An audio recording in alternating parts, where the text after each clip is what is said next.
Video of many videos on how to lay out a website, a more modern website, and I'm specifically talking about a brochure website. And what I mean by that is it's not a web app. A web app would be something more like Facebook or Instagram or Twitch. This is something more like a store or a brochure type website for advertising services, like a company, a doctor's office, or whatever. I'm going to introduce you to some new tags and a new way to structure the page so it's easy for you to add elements. Let me give you a preview of what we're going to build. So let me open it up.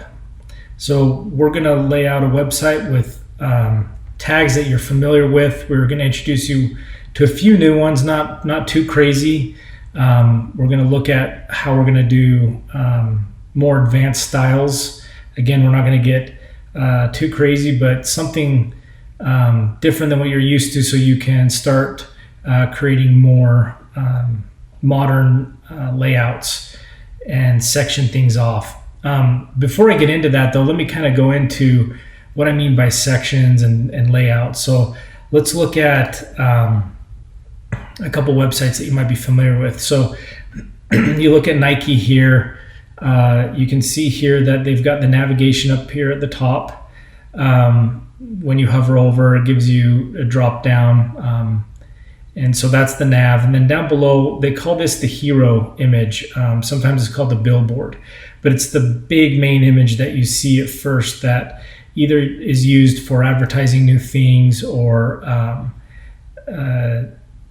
just setting the tone for the website that they're doing. Maybe it's a seasonal thing. You know, the holidays are coming up, so they're probably going to start putting their promotions there. And then you come down, scroll down, you can start seeing it starts getting into different sections. So they want to feature off different styles. Then you come down here and they're pushing a QR code out for a promotional item. Then you have another section where you can actually start shopping. Another section, and you can see you can get to another section. Now, one thing I can show you is, it's kind of hard to see, but if I start zooming out, you can start seeing how how the layout is divided out into sections. So you can go down here, and this is kind of easy because they actually, things are contained and have background colors, so it's easy to see what the different sections are. That's one trick to laying out more modern websites. I guess it's not a trick, it's just how it is. Another good example is Disney. They have their navigation right up there at the top. They have their hero image, and it doesn't mean it has to be this way, but that's traditionally what's happening right now. Is, you know, you want to have your navigation near the top, but you can put it wherever you want as long as it's easy for the user to find. Then you can see how they have different sections, and within those sections these are actually called content cards. So these little image with the text underneath, that's a content card right there. This is the section right here, so that's a section. And then if we scroll down, we'll see another section. So I'm kind of just highlighting this so you can see the different sections. Go down here, there's another section. Notice that there's two content cards. Although they look different, there's only two columns. And then the different sections here, and then you can see down here, it starts getting into their footer. So that's kind of another good example. Let me show you another site, Apple, which you're familiar with too. You can see how theirs is sectioned off as well. They're more into the minimalist approach, where they still have the same type of sections. And you can see all of these sites are built sectioning things off, one at a time, and the sections can be however high. So you have the nav section, then you have the hero section, and then you get into different banners. Some might have 2 columns, 3 columns, etc. And then you get into the footer section. So as we're going through this, you kind of want to keep that in mind, that everything is based on sections. It doesn't really matter what you do inside those sections. But you want those sections so that it's easy for the user to go through, and you need to organize your content that way. Here's a site that I've actually created. You can kind of see it takes on some of the same aspects, although some of the sections actually overlap the sections, and we won't get into that, but you can see that this section actually overlaps this main section, and that's okay. And that's kind of that's the beauty of style sheets and styles. It allows you to change the position of a section so you can overlap it and give different looks and feels. And there's no right or wrong way of doing this. It's just the way you need to organize your content based on what your user is, who your users are, who you're doing it for, what the website is meant to achieve, etc. Let's go to another page here. You can see that this section up here up at the top is the page title section. And then down here is kind of just an image that anchors in the content, 2 columns for content, and so on and so forth. And obviously you want to repeat some of your sections because it gets the user used to how your content looks and works. So let's jump back over to what we're looking at. I know it's a little more crazy in here, but you can kind of see how we give kind of a parallax looking effect, and I can show you how we can do that easily. But you can now see the different sections. You've got the hero section, you've got the nav section, and then we have the main section. And in the main section, it's partitioned off into actual content sections. So this is a section, this area is a section, and this one is too. It just has an image in it just for fun purposes. And then you've got the last section, and the content has 2 columns, and then finally the footer. Now you can make it however you want. You can follow along and then change it later. But I'm just going to kind of show you in this video is how to start building the framework. We're not going to get into the content or get too far in just trying to style it right now. We'll worry about that later. We need to structure it. Let me jump back over to the code and kind of show you a little bit. I'll expand this. And I don't want you to get overwhelmed with what there is, but if you just kind of look, follow along a little bit, you can see we have similar tags that you used to. We have the HTML tag, the head tag, the title tag, some meta tags in here. Then you have your styles, which comes down all the way down to here. And then we have our body and closing head, and then open body. And then you can notice here that there's some new tags that you might not be used to, which is your header tag, then your nav tag, and some of these you might have used, and then you've got your main tag. Now this one you may not have used yet. Now before we get too far into it, you can see here, I mean you can quickly see how it's not that much code. It's just about how we're using it. And there's this other tag that I want to show you right here is a section tag, and we'll get into that. But these are the basically all that we're going to make up our layout is with these types of tags. And then last but not least, the div tag, which you're probably just getting to know, but it's just a divider tag. And we'll get into that in more detail. But let me show you. Let me bounce back to the layout. And let me kind of show you what we're going to do today as far as code. But before I do that, let's draw it. So first we have our big, I'll make this red. We have our hero billboard or a hero image up there. And that contains like the page title or logo or whatever you want to go, what we want to go in or have go in there. Below that, we're going to then have our nav. Now, obviously, there's not going to be any space, but for this purpose, I'm going to give a little space so we can kind of see. Now, look, it's a section, but it just so happens the nav section isn't as high. And then we're going to have our main content area section, and that's going to be a variable height. So we don't know how high it is because the content that we put in it will dictate how high that goes. And then below that, we've got the footer section. or div or whatever you want to call it. Now these can be divs, that's not a problem. But these have very specific tags attributed to them because it makes it easier for the browser to read. It also makes it easy for what we call accessibility, and it's for people with disabilities have certain devices that can read the page content. Same with web browsers like Google, search tools like Google that can crawl the site better to know how to divide the content out. And so that's why we want to get into that. But so we don't overcomplicate it, it really is just a bunch of divs that we're putting in place, and they're just containers that have things in them. Now, remember what I was saying is that these containers can have other containers within them. In fact, you can nest as many containers as you want.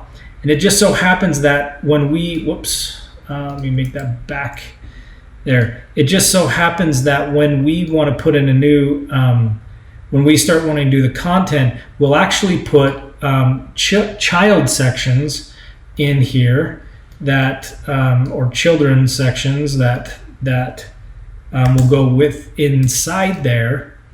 And then even within there, we'll actually end up putting more divs to be able to lay out the content. And we'll get into that. But for now, we're only going to worry about these 4 sections. The main section, the header, the nav section, and then the main section, and then the footer. And the funny thing is that the tags are just that. So header, I'm going to be using the header. And then we're going to do the nav, main, and footer. So this will be nav. This will be main.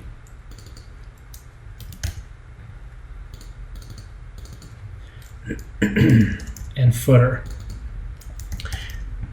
All right, we'll do that right now. So just kind of make a mental snapshot of this. And I do this a lot. I actually lay out my websites like this a lot just so I can kind of get an idea of what I'm trying to achieve. I do it on paper a lot more than I do it on the computer, actually. Just so I can kind of see what the main divs, the main sections or containers need to be. So you're going to hear them called divs, you're going to hear them called sections, and you're going to hear them be called containers. I will do the same. I kind of will refer to that terminology a lot, but they mean the same thing. So let's jump over back to the browser and let's go over here and let's see, pull this back out. And then I'm going to start a new file. We're actually just going to call this test.html. It's going to be the same thing. You're going to want to call yours index, obviously.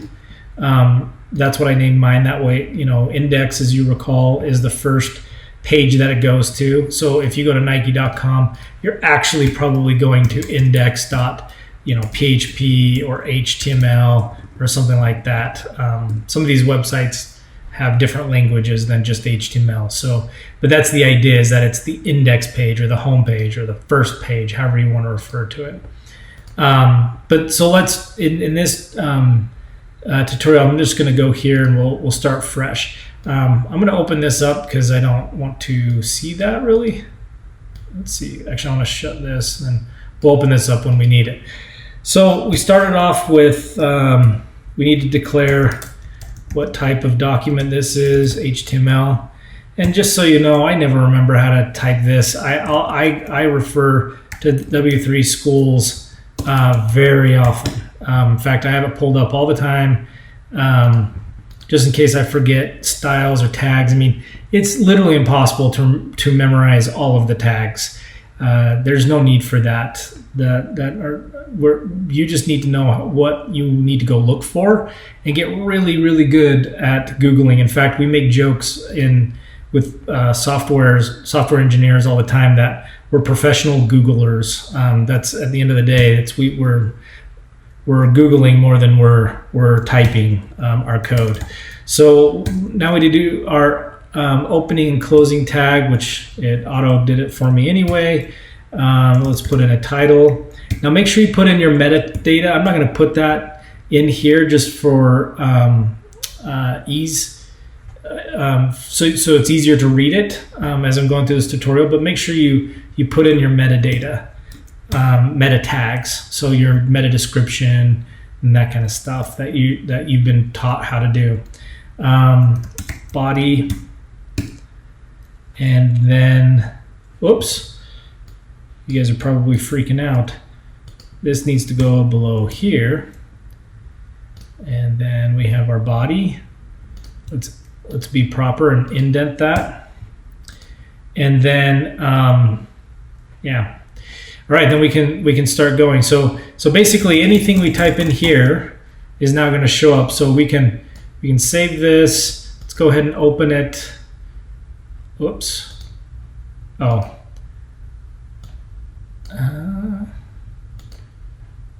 Oh, it thinks it needs to go to the index page. So let's go type in test. There we go. Okay.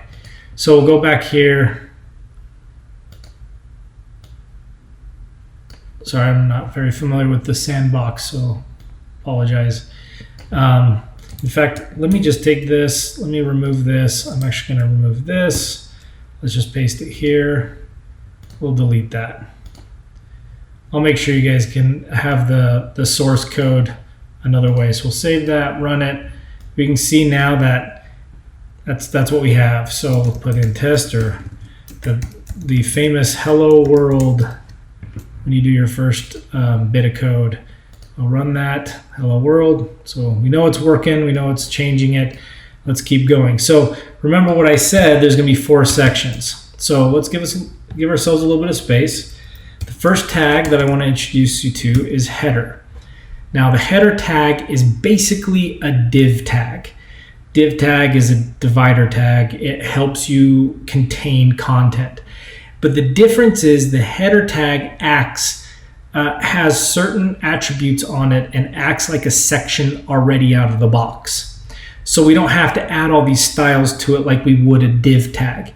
It also tells the browser that it's the header of your website. So other tools and plugins and things people have makes it easier for them to read. Because remember, websites aren't just on desktop computers anymore. They're on mobile devices, they're on refrigerators, they're in cars. These are important to have these types of tags and having semantic HTML so other things can read it, not just your typical desktop browser. E-readers and things like that people with disabilities can use so they can access it. So we're just going to put this in there for now, and we're going to say my header. Okay, so let's save it. Let's run it. Okay, we got my header running there. Okay, now for fun, we're going to put something in here. We're going to actually delete it later, so don't worry. We're going to put in a style. We'll put background dash color, and we're going to do red. And then do a semicolon. Now, if you don't know what this is, don't worry about it. But this makes it so we can just kind of see what we're looking at here. So now we have our header. Now, obviously, this doesn't look good, but we need to know how it's behaving. If you ever want to know how a container of any kind, whether it's a header, footer, a div, a section tag, how it's behaving, throw a background color in it, throw a border around it so you can see how it's behaving, because maybe it's not full width and it's behaving badly and you need to figure out what's going on. I do this all the time. The next one we're going to do, remember, is the nav. Okay, now the reason why I know this is because we already did the drawing, right? So we have our header, we have our nav. Now I know the height is not correct, and we'll worry about that later with styles. But we need to get the sections in, or the containers in first. We need to get the framework in. It's like we're doing the blueprint to the website before we do too much, okay? So we do the nav, and then we'll say nav. I know it's mine, so let's just do nav. And we'll do the same thing, style equals background. Now when you guys are first starting out, I don't recommend copying and pasting a whole lot. Down the road, I would do that because I'm lazy and I want to copy and paste. But when you're first learning, I highly recommend you type things out first. You can kind of get used to what you do wrong. And I promise 80% of the time, maybe 90% of the time, it's a syntax problem. What I mean by that is a lot of times you'll accidentally do an equal sign instead of a colon, or you'll leave out the colon, or you'll remove the semicolon, and you don't know why it's not working. It's most of the time it's a syntax problem, like it's grammar for code, right? You did the grammar incorrect. So you just gotta want to pay attention to that, and that's why sometimes copying and pasting is bad, because I see a lot of people do this. They'll copy this and they'll paste it here. And notice that I left out the end quote, and this happens a lot. It happens to me all the time. So you want to be really careful about copying and pasting in the beginning. Just get used to it so you can start learning how to read the code. So we're going to save. Let's run it, and then we should have the navs. Now copying and pasting it did exactly that. So let's change that to blue. Save it, run it. There we go. So now we got our header and our nav. Not a great looking website. I wouldn't be submitting this and asking my mom to put it on the refrigerator, but you can start seeing it form a little here. So we go here, and let's now do the main tag.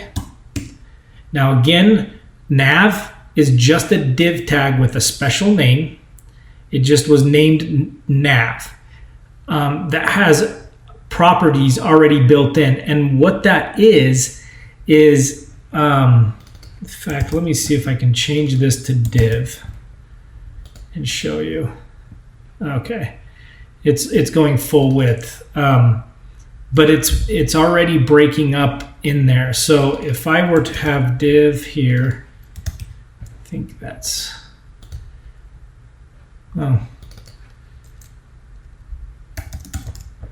well, I would have to finish out the site for you on that one, but that was a failed example. Sorry about that. But basically, those could be divs. You can see there what I meant to show you is that these can also be divs, but header and nav have certain attributes called, they act as blocks and doesn't allow anything to go on the side of it, on the sides of these containers. Where the div allows you to do columns. So these are kind of like permanent rows. So it doesn't let anything go on the side unless you were to specify. Whereas the div can kind of act funny. Sometimes when you have too many divs, it will start flowing side by side. So, okay, so the next thing we want to do is the main content. And I'll actually call this the main content area. And then we'll save it and run it. Now, if we want to kind of see how it behaves, we'll do the same thing. Style equals back color. We can do pink. Habit of doing Apple S for save. Let's run it. There we go. Last but not least, footer. Again, same thing. Footer just acts like another section. So allows us to specify what is the footer. And then we'll do style equals background dash color. And we're going to do orange. Oh, I have a syntax error. Now the funny thing is HTML is pretty forgiving on this. But if you leave that out, it could cause issues down the road. So we just got to be careful. Hit save, run. There we go. So you can kind of see. Now, if we want to have a little bit of fun and start seeing HEIGHT, we can actually put sizes on these as well. Now this is a bad idea to leave in. We're going to delete the styles. Don't worry about that. I just want to kind of show you. You can kind of see how we can change the height. So if we want to put height, we'll do this one like 80 pixels, and then we will, and then do like 500 pixels. Let's actually make this come down, and then we'll make this one come down too. All right. So you can kind of see how we can make it already start looking like this. But remember, the content is going to be what dictates that. So I'm going to actually take this out because we don't want to dictate that. And then we'll hit run, and then we've got those sections there. So when we get into the next videos, we'll start putting in the content. But for now, just kind of get used to that. If you guys get stuck on some of these things, feel free to come over to W3 Schools, and you can either search or go through some of the basic HTML tags. All right, good luck.